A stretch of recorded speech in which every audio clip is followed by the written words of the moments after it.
Hi, everyone, and welcome to The X, a podcast from inside Silicon Valley about how experience shapes everything, from products to businesses to entire industries. I'm Brian McLean, and I'm here with Demetrius Madrigal.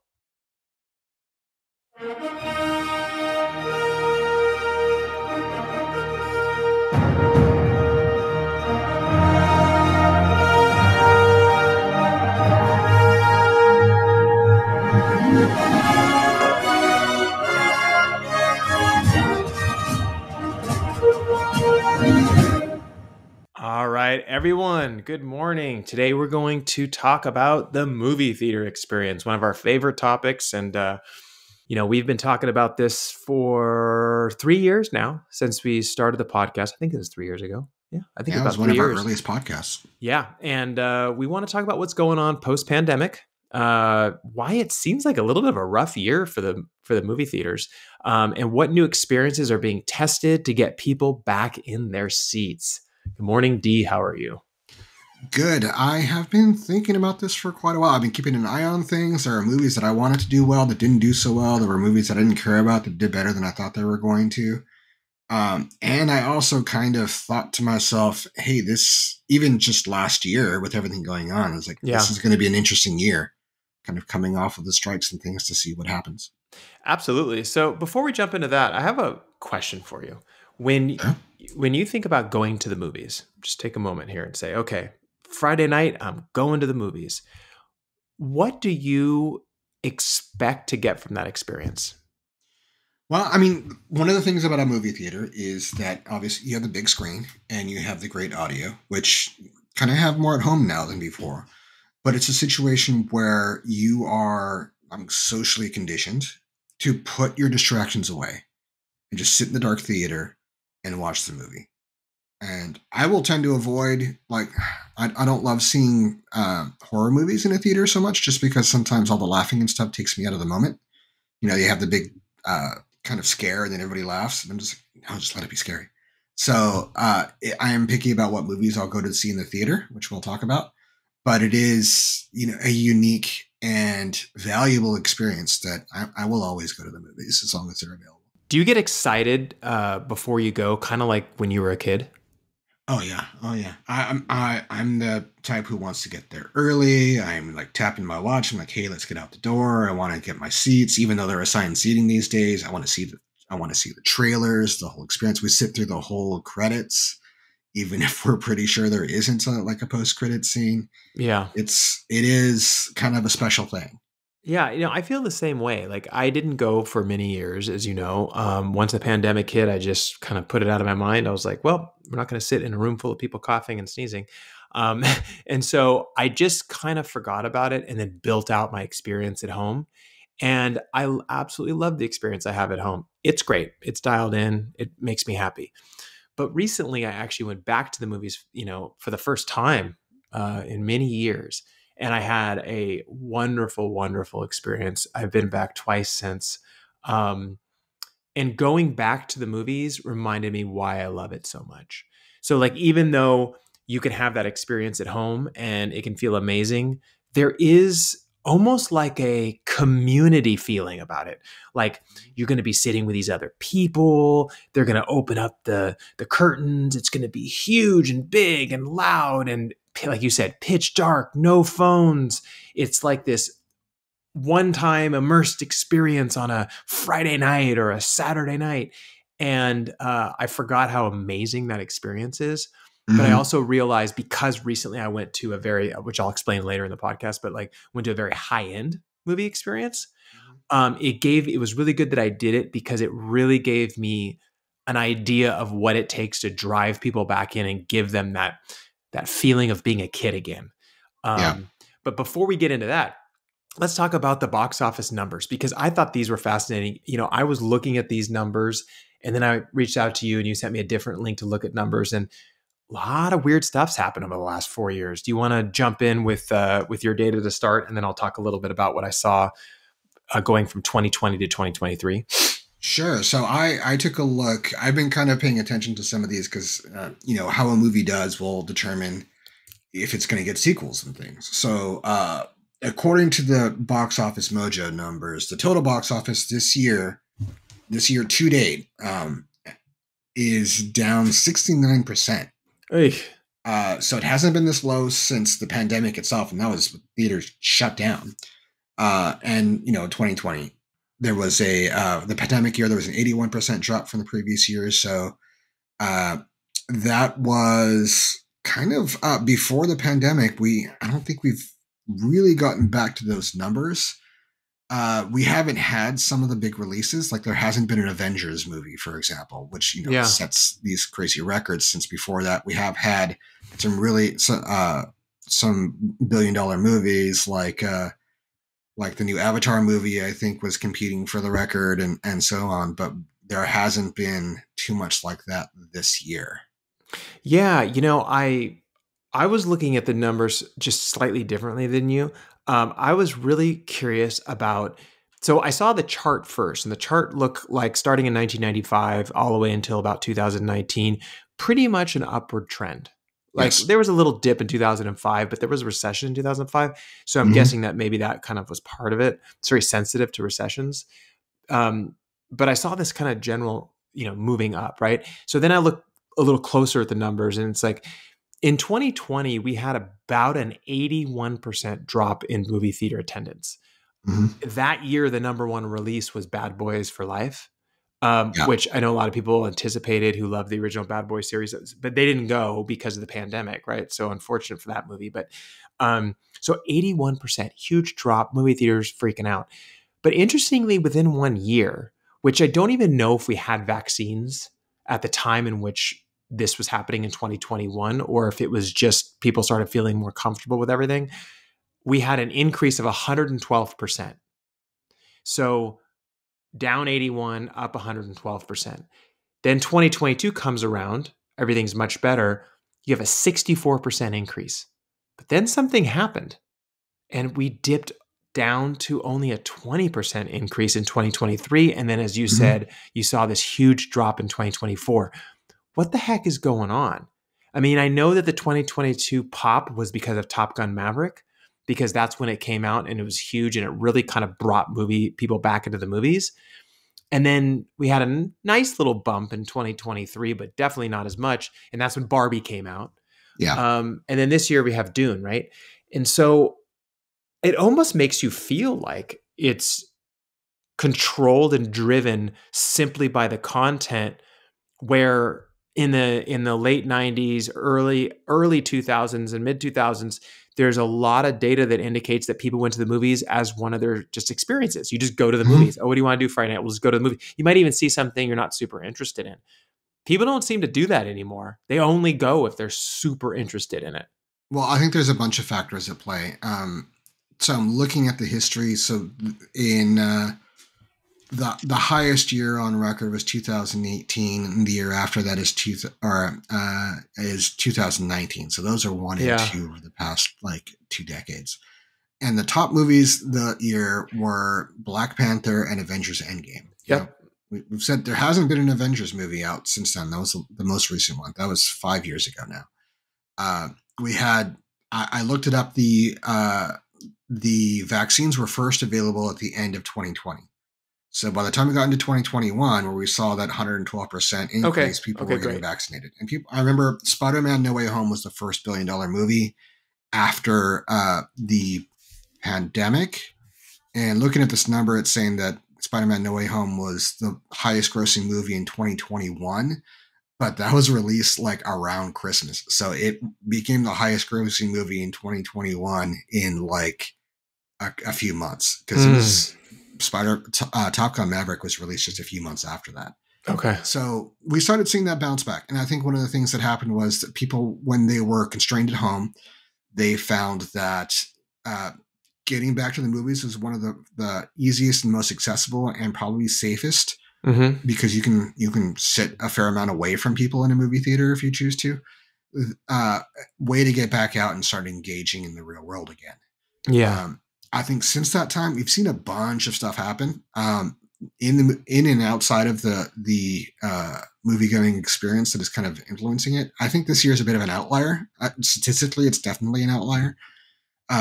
one thing that stood out for me that got me looking at this whole thing was there were some surprising box office bombs. They're both disappointing for me. Like Furiosa had a $26 million opening. That was, the latest Mad Max movie. And that was after Fury Road did amazing. Everybody loved it. It opened to $45 million and went on to win some Oscars and things like that. So I was surprised. I saw Furiosa in the theater like the week after it came out. I thought it was great. Maybe it's not quite as good as Fury Road. I think you can make the argument that it's better in some ways, but it deserved to do well and it deserved to earn another sequel. And I don't know if that's going to happen now, which is disappointing. Alongside that, Fall Guy came out to just 26 million, even though it has Ryan Gosling That's so and Emily small. Blunt, who did so well. 26 million's nothing. Yeah, Like, it's surprising. I think part of it is, I mean, I didn't go see it in the theater. I saw it when it came out on streaming because it came out on streaming like a few weeks after that. It was only in the theater without streaming for like 2 weeks. Honestly, the Fall Guy concept I had never seen. I mean, I'm going on 45 years old. I've never seen an episode of Fall Guy in my life. Me It was either. kind of before my time. So Also, too, isn't the truth is that you actually have to put these. You can't go straight to streaming with these. You have to put them in the movies if you want to be a contender for an Oscar. yeah, I don't know that Fall Guy is going to contend for Oscars. Yeah. Unless they, start coming out with an Oscar for best stunts, which they absolutely should. But this was definitely like if you like stunt work, if you've enjoyed movies going back to like Jackie Chan and some of those guys who are doing some crazy stunts and things like that and acrobatics, that's the movie for you. Yeah. It's definitely a love letter to that. What was that movie? Wait, what was that movie like when we were in college? Like Bangkok something. It was like a super crazy acrobatic, like martial arts movie. Well, there was Ong Bak. Ong Bak, that was it. Yeah, that was amazing. Right. So like it's funny that I think of that when I'm like, and in the Jackie Chan movies, right? Like that's that time period. We haven't had a lot of that lately. Well, we've had John Wick, which was definitely kind of in that. I mean, More of a the shooting director movie, of though. Fall Guy was one of the directors of the original John Wick. So Yeah. that's all part of it. And it's one of those movies where I would hate for that director to not receive the kind of funding to make movies like this because it's not getting the box office draw. But it's also the kind of thing where it was.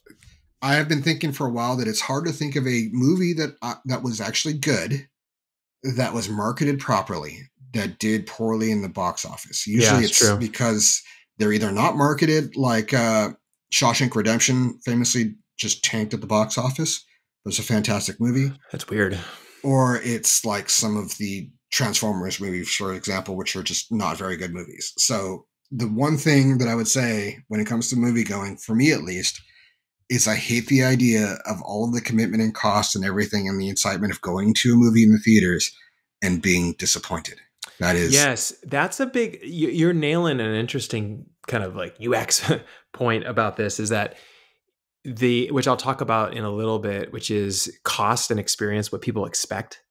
And when it violates your expectations, that's when you start saying, okay, we're not going unless I'm 100% sure this is going to be amazing, which means Yes. waiting for other people to tell you it's amazing. There is no more disappointing movie experience than going to the movie theater and not liking the movie. Agreed. Yeah. I agree with that. So tell me about the strikes though, because I read an article recently that said that the strikes have really screwed up the releases, everything just got discombobulated from that. And we're still trying to recover from that. And 2025 might be a wonderful year because 2024 is a recovery year. Do you agree with that? I think it's very possible. So because of the strikes, which shut down production for much of last year, many of the movies were rescheduled or pushed out. I think it's kind of hurt the creative output of some of the movies. We saw this with the TV strikes, writer strikes back in the day, like shows like Heroes, which had a really promising first season, just never recovered. Yeah. So we might see some of that also. I really have evidence to prove that this year's movies are lesser as far as their quality than previous years. But I wouldn't be surprised if that is a factor.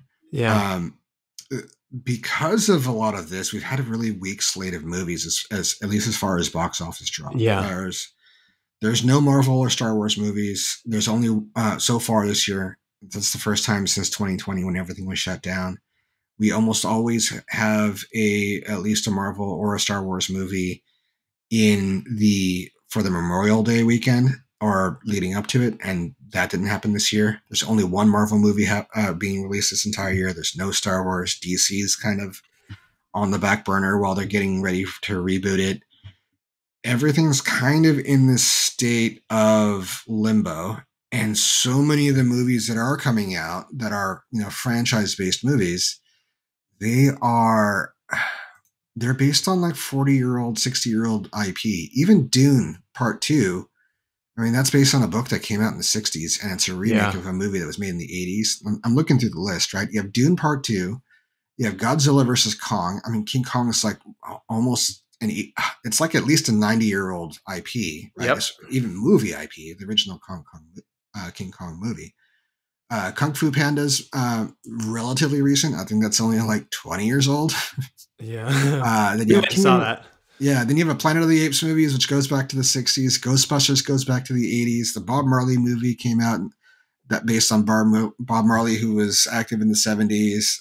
Fall Guy I was in the mean, this 70s. is Wonka's in the 70s or earlier, if you go back to the books. some would say this is smart because you're like, oh, hitting on nostalgia, hitting on existing, successes. But there's a part of me that kind of says, well, it's basically fear based. Like every decision you make, Sure. instead of releasing new films, you're just like, let's just release the same thing in hopes to make sure that we make money.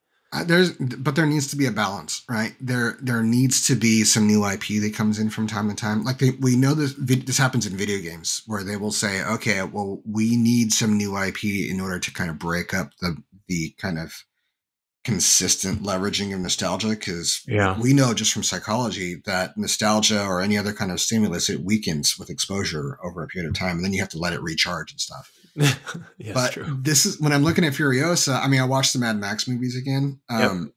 fairly recently, and they hold up, especially because they were like especially the original Mad Max. Or the first two was like seriously indie film stuff, right? Like they were on like guerrilla filmmaking. They were like sneaking in shots before the cops showed up and things like that.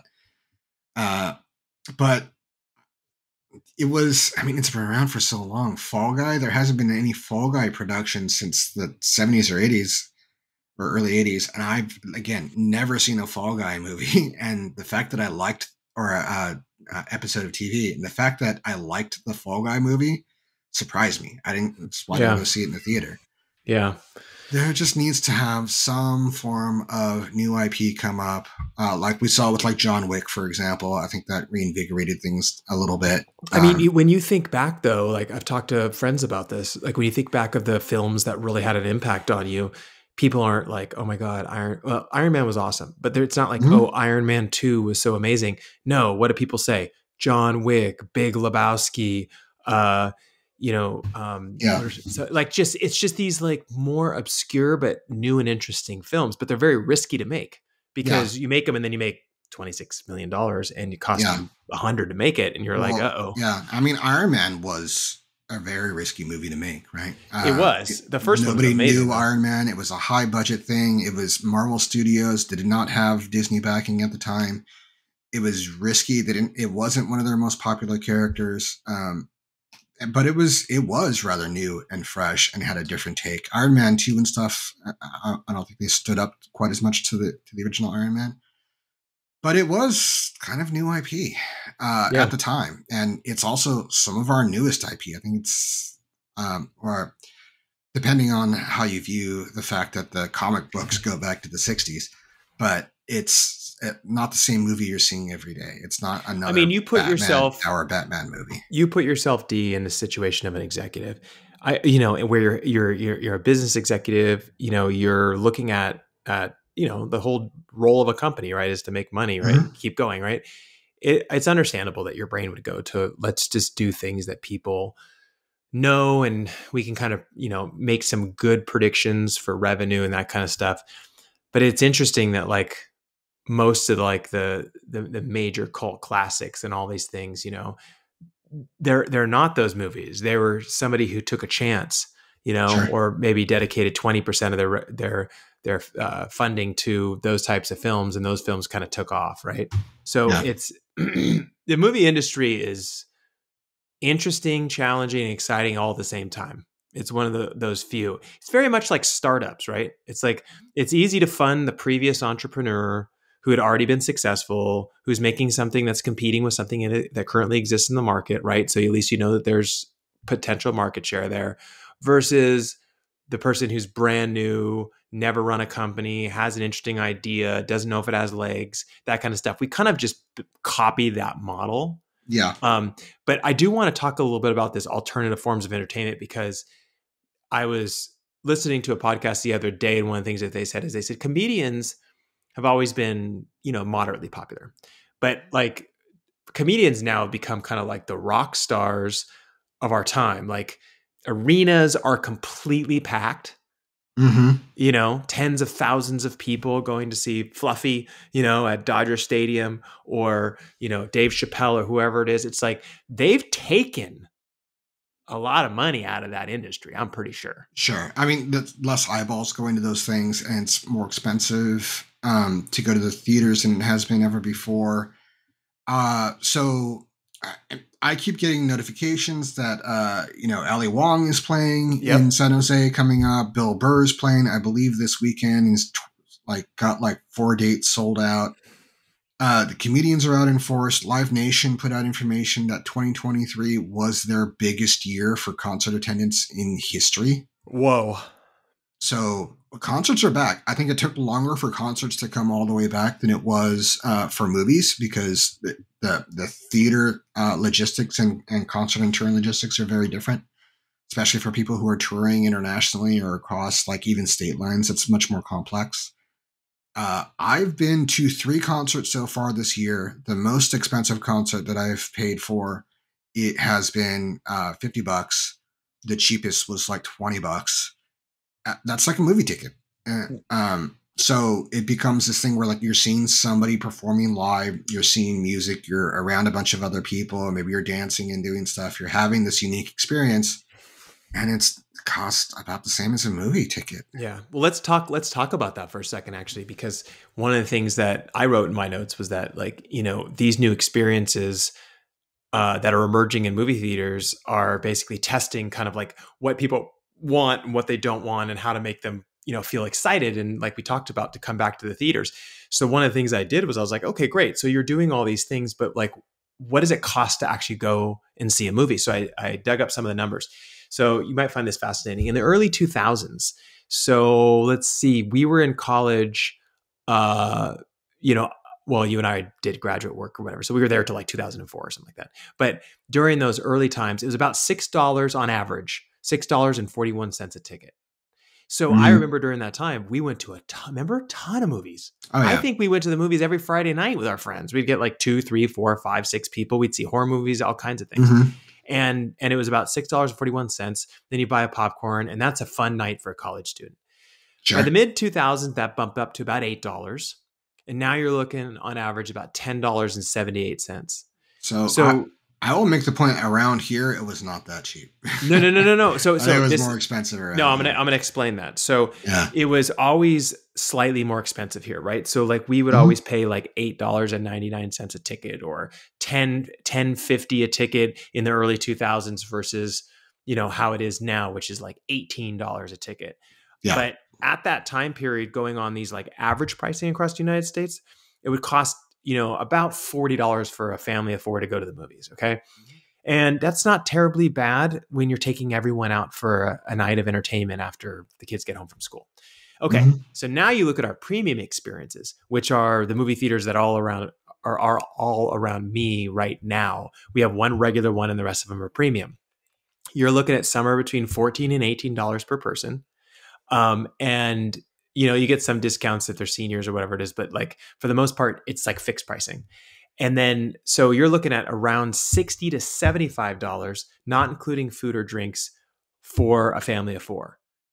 Now, the second that I feel like you're hitting that $70 number and you still haven't bought food yet, Yeah. which they serve you at your seat now, and the pricing seems pretty reasonable, but it's still like $12 a person probably to Yeah. eat. Now you're making a decision as a family. Now, before it was like, let's just go to the movies. This is the psychology of it. To now we have to talk about it. This is where we want to spend our money. Well, there's logistics costs too. There's the opportunity cost of doing something else. If you're going to a movie after, let's say, 5 or 6 p.m., that means you're probably not going to be cooking at home. So you have to come up with some alternative eating solution, whether Yep. that's at the theater or somewhere else. That's additional costs associated with it. The other thing is, so many movies now are like 2.5 hours. Yes, long, yeah. Yeah, like I remember when The Irishman came out and Killers of the Flower Moon, I was just like, there's no way. There is absolutely no way I'm going to go see this 4-hour movie that I doesn't look great to me Yeah. in the theater. I saw it. I didn't think either of them were fantastic. I particularly thought that The Irishman was a letdown. If I had been in a movie theater for over 4 hours, for like 3.5, 4 hours, in order to see a movie that I was disappointed in, I would be incredibly angry. Yeah, well, that's the thing is like, I remember when Dances with Wolves came out. I'm dating Mhm. myself, but they actually did an intermission. Yeah. So they actually paused it in the middle. Everyone went to the bathroom and, refreshed their drinks, stretched their legs, and then got back into it. I actually even remember when Zero Dark 30 came out, I saw it in the movies because I thought that'd be a fun one to see. That sucker was like 2.5 hours long too, if I remember Mhm. right. And about midway through the movie, I went with my friend and and I won't say his name because I don't know people like their names on the podcast. But anyways, I went with him and he was just like, I gotta go to the bathroom, dude. He's like, just tell me what happens when I get back. I was like, this has been going on forever. Yeah. This was before because we waited in line, then we grabbed our seats. So you're talking hours, Yeah. of time periods. Yeah. There's like, you get to the theater, you usually get there like 20 minutes before or 15 minutes before. That's early, dude. We used to I get know. there like 45 and play video games. Yeah. Yeah. I mean, now with the reserve seating, you don't have to worry about it as much. You're not like stalking a seat quite the same way. But, you can still get there early. Then you have like 10 to 15 minutes of trailers, and then you watch the movie, and then it still takes, a good 5-10 minutes to just get out of the parking lot. Yep. So the time commitment for like a 2.5 hour movie is more like 3.5, 4 hours. So Yep. it becomes like, well, everybody's busy, everybody's working. Like the family time commitments on the weekends are significant, or just seeing friends and stuff, especially for people our age. And it becomes, where do I find time to go see a 3.5 hour movie or 2.5 hour movie in the theater? Yeah, no, it's true. It's like doing a round of golf or something. Yeah. gone for half a day. Yeah. But they are doing a lot of things to drive people back in. I want to talk about this a little bit in order to make it more of a well-rounded experience, the likelihood that you would go more often. And so that is things like re-releases, which we've seen, Yep. going to see Happy Gilmore or something fun like that. Mini film festivals, which I think are super cool. I've never been to one locally, but I think if they had one, I think I might go. It seems like it'd be kind of cool. Exclusive merch, when we all know about that because of the popcorn tubs that look like Dune 2, and I think they did Stranger Things, Ghostbusters. Like, they're really trying to make it fun, which I love. Yeah. Well, I wish they did Stranger Things. That was one of the things that I'll say. Yeah, totally. Yeah. IMAX has been incredibly popular recently. They've done really well, I guess, financially. They're bringing out some really cool films that look awesome, like The Blue Angels is coming out soon. Fancy experiences with servers and robots and live music, before you begin. Parties. I looked at the rental cost to rent out the whole movie theater for, like a birthday or whatever. It's really no different than taking a bunch of kids, for example, to like laser tag or any of those other places. You can take them all that's to a fantastic. movie. Yeah. So they're really competitive on their pricing when it comes to that stuff, because a lot of times the blocks of time are times when kids would want to do a party like at 10 a.m. on a Saturday versus like, 8 p.m. on a Friday night. Right. So there's a lot of things that they're trying to drive people in to do. Now, I do want to explain before we kind of wrap these things up a little bit and talk a little bit about content. Is that I went to a very fancy movie theater near us called Sinopolis, and I have to say, it's a very different experience than when I was growing up. You know, when I was growing up, you run in, there's that smelly carpet that's in the movie theater. You go and play video games, You have then those you go to your uncomfortable movie. seats back in Uncomfortable the day. seats, Yeah. there's no seat signing, all that stuff.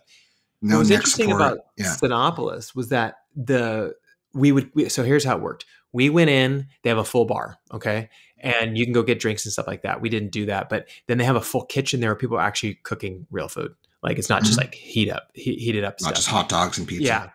And then they have robots that basically the chefs put the food on the robots. The robots drive over to whatever movie number, like you're in room 5 or whatever, and then the servers stay in the room to get you what you need, and they walk down and grab stuff from the robots and bring it back to you.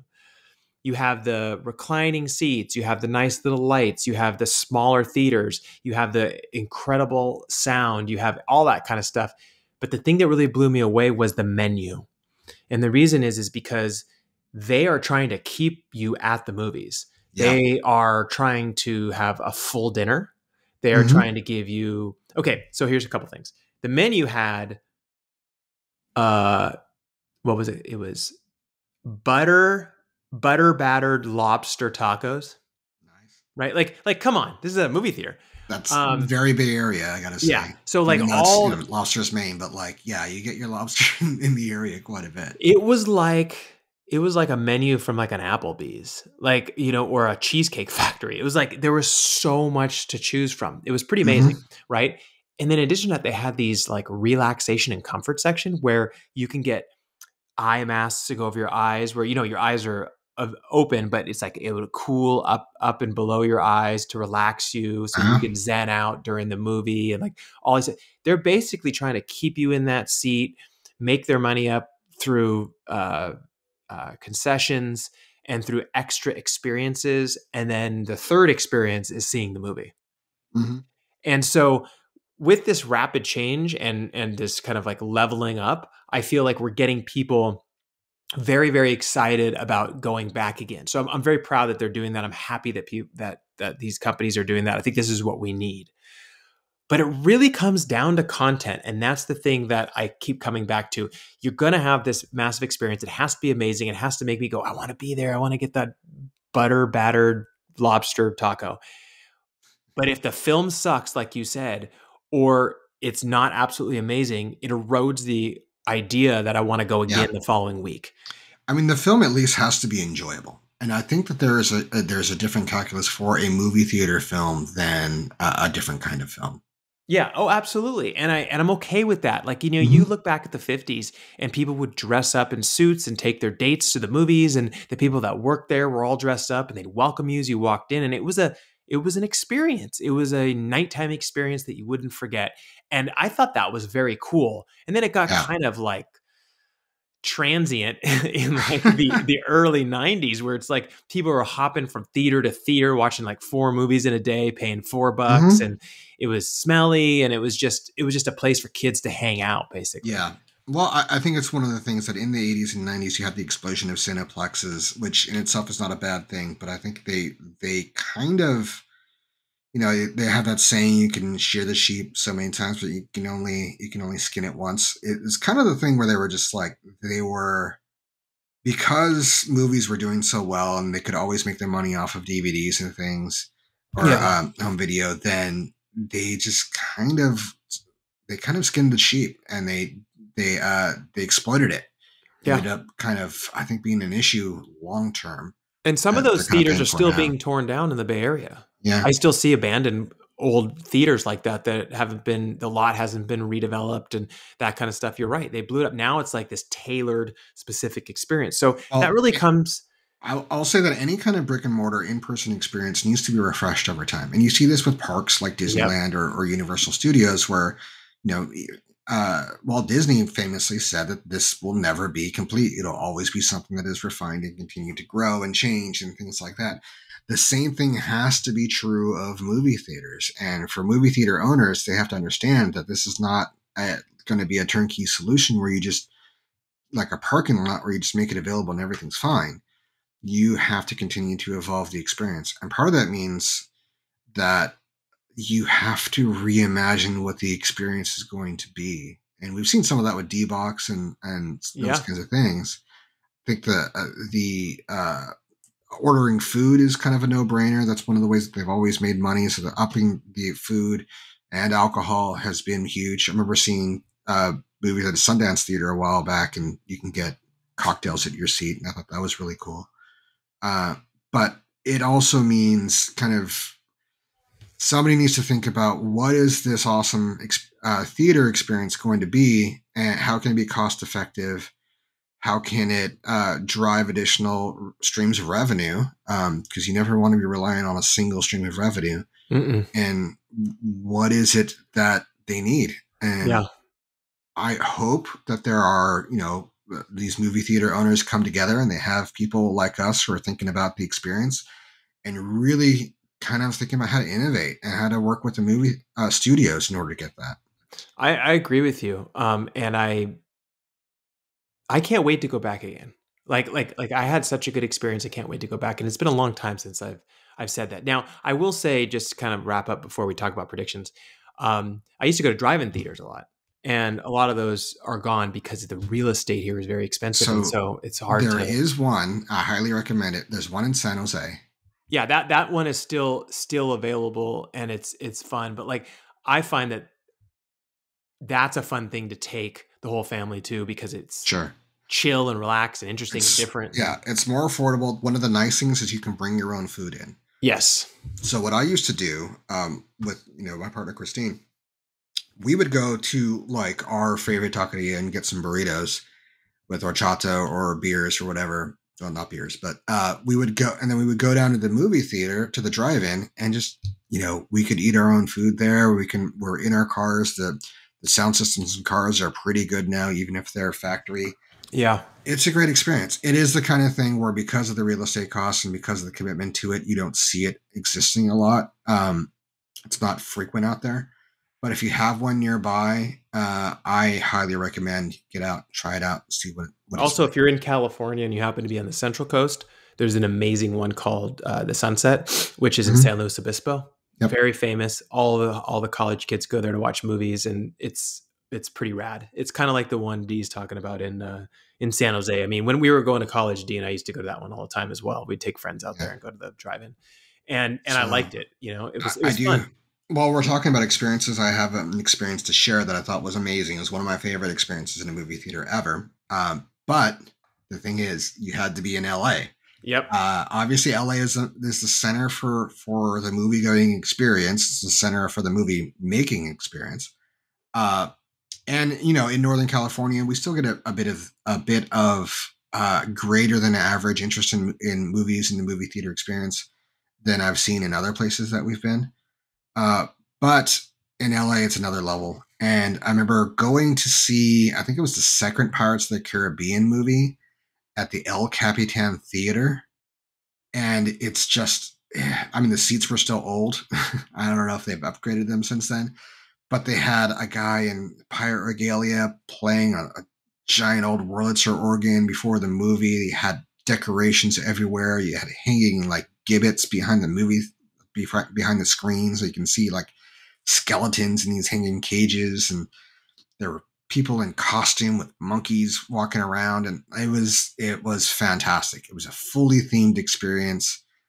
it, that kind of thing is hard to compete with, but with the advent of technology and getting, you can put some LED displays around. There's other things you can do to try, or mapped projections.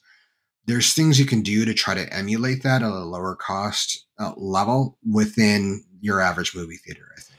Well, what you were experiencing is basically what they're doing now at all these Yeah. places, right? Like you just happen to go to the one place that was doing it kind of forever. That's that old 1950s feel of like being treated like you're special to come to the movies. And that's how it should be. Yeah. In my opinion, you should feel driven to want to go. You should say like, "Hey, it's Friday night. I want to go to the movies. Let's go out on a date or let's take the kids." Right? That should be what it's like, not like, "Oh, the movies, I don't know. Maybe we'll go bowling instead." Yeah. It's like Me you have ask to you, be. let me ask you a question before we get into predictions. So, Do you have any other movies that you know of that are coming out that you're excited to go see in the theater? Yeah, so we're already planning to go see the Blue Angels movie at IMAX. Oh, really?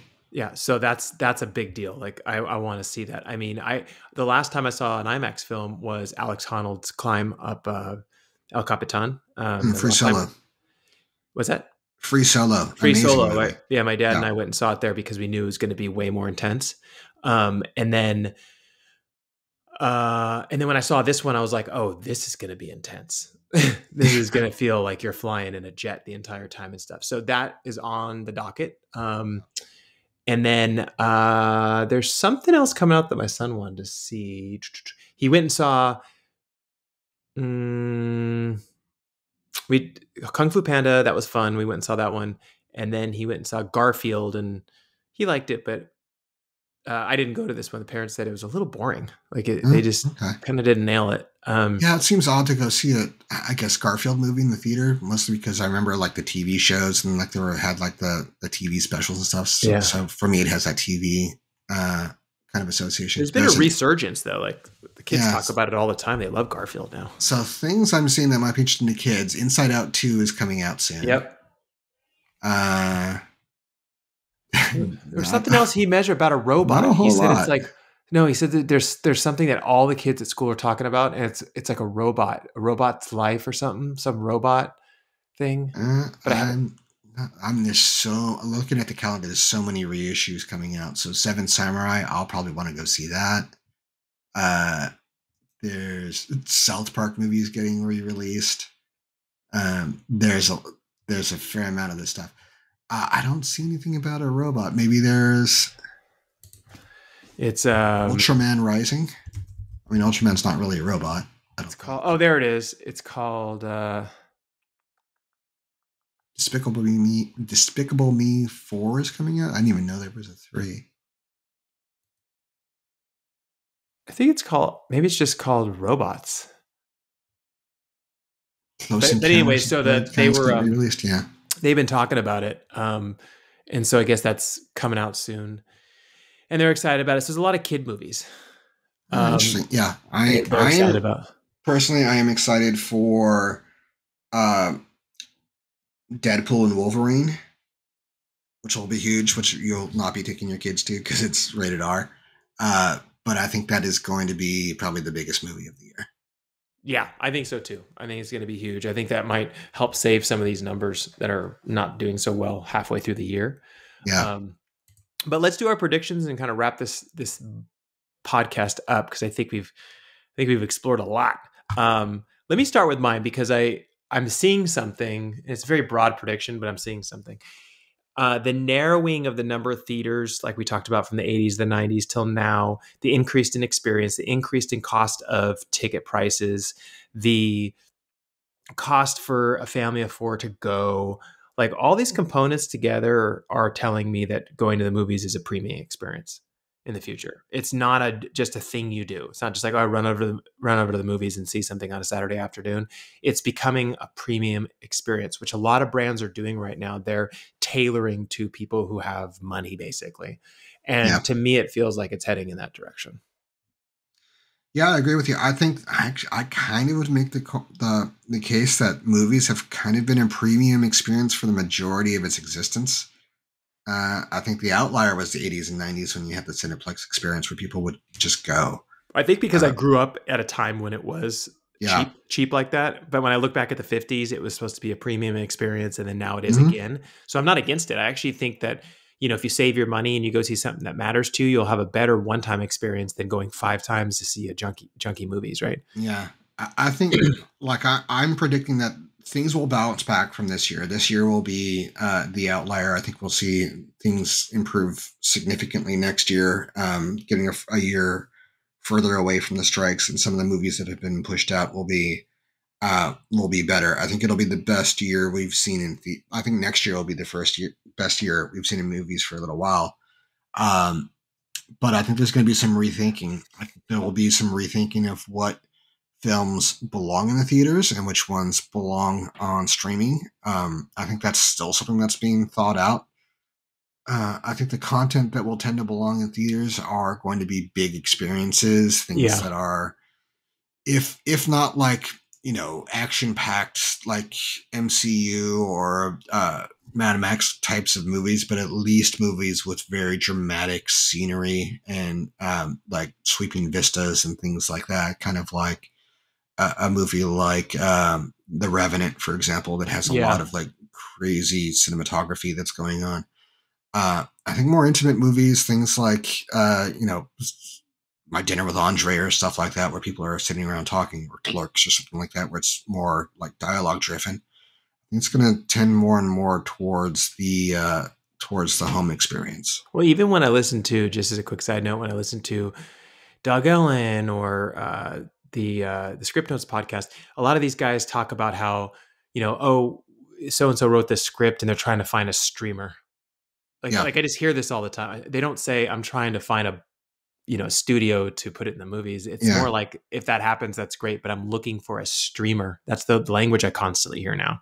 yeah. I think we're going to see over time a shift in perception from the default that movie theaters are not the default as far as the release. I think for a lot of the filmmakers, like you see this from Scorsese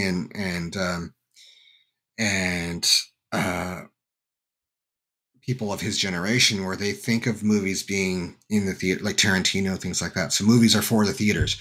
I think for people our age and younger, they're not. I think there are movies are ultimately for just watching, no matter how you're going to watch it, and a subset of those movies are for the theaters. Yeah. And, and at the same time, I think people are going to continue to experiment with kind of what the movie theater experience is, kind of the things that are peripheral to the actual movie. And I think it'll take a little time in order for somebody to come up with something that's really going to be compelling. I think people have come up with stuff that has been cool, but nothing has really taken it to the next level. Yeah. I think you might see some movie theater experiences start to get shorter from the 2.5 hour stuff, because I think there's been a little bit of a backlash against that. Yeah. And I will cross my fingers and hope that finally someone like HBO, Warner, Discovery, I guess, or Netflix will finally put some of their higher budget TV shows like Stranger Things or Chernobyl or some of these things onto big screens at your local movie theater. 'Cause I would Yeah, and absolutely they go. and I know that that stuff's in the works because I keep reading about how they want to start doing that as like a way to drive people into the movies with their friends and stuff. So Yeah. I'm sure we'll probably see that. Well, with that said, I think we have a wrap. So thank you all for listening today. Really appreciate it. Please follow us at YouTube at the X Podcast. Please subscribe to our channel. If you like this podcast, found it interesting or informative, it helps us a great deal if you subscribe or leave a review on whatever platform you use. Thank you all, and we'll see you all next week.